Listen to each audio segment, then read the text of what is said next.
So now let's look at the cellular component of blood tissue.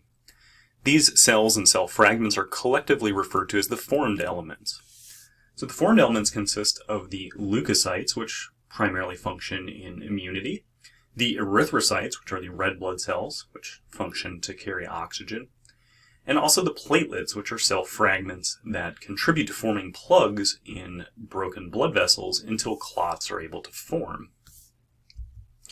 So in this microscope slide of a blood smear, it is easy to see that the erythrocytes outnumber all of the other formed elements.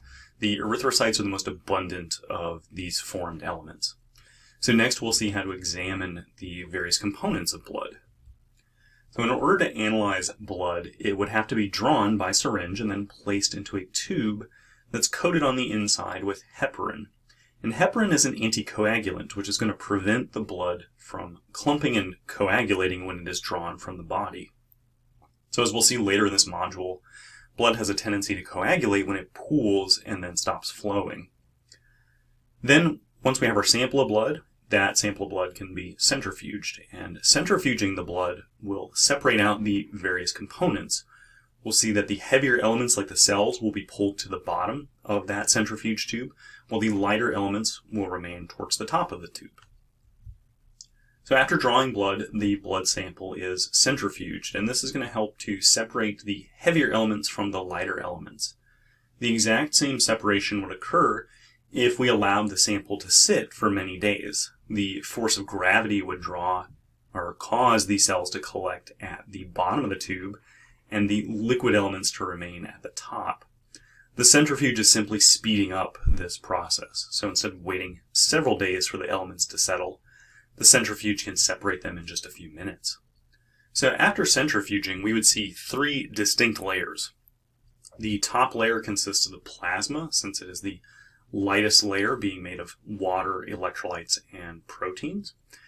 This layer will typically constitute about 55% of the sample.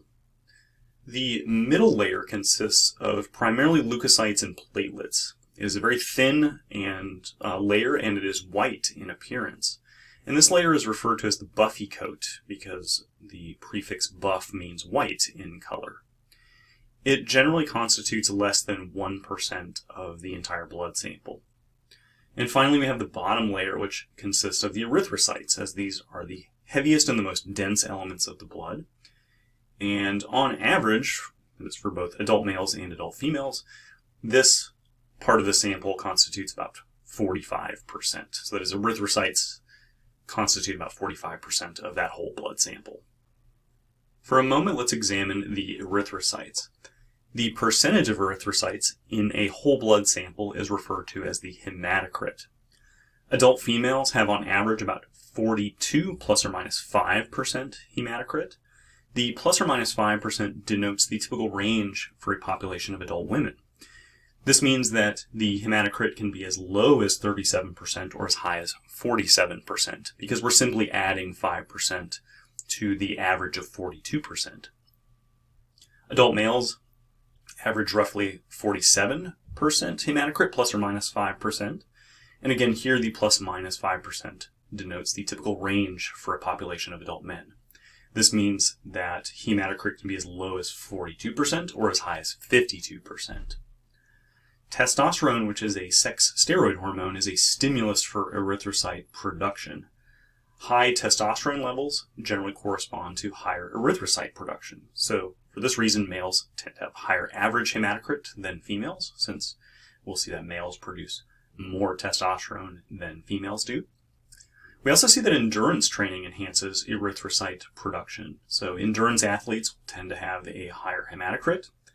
Living at high altitudes for extended periods of time, that is for several weeks to months, will also promote greater erythrocyte production and will also elevate, by extension, the hematocrit levels. What about the number of erythrocytes in a given volume of blood? There are millions of erythrocytes in a single microliter of blood, compared to only a few thousand leukocytes in that same microliter of blood. The average adult female will have on average about 4.8 million erythrocytes per microliter of blood, while the average adult male will have about 5.4 million.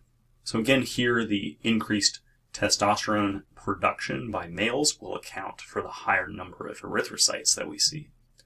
If we average together the counts for both males and females, we end up with a number of around 5 million erythrocytes per microliter of blood. And this is the number that we'll typically refer to. If red blood cell counts are higher, this is going to increase the viscosity of the blood, making the blood more syrupy and making it flow more slowly, which is going to cause the heart to work harder long term.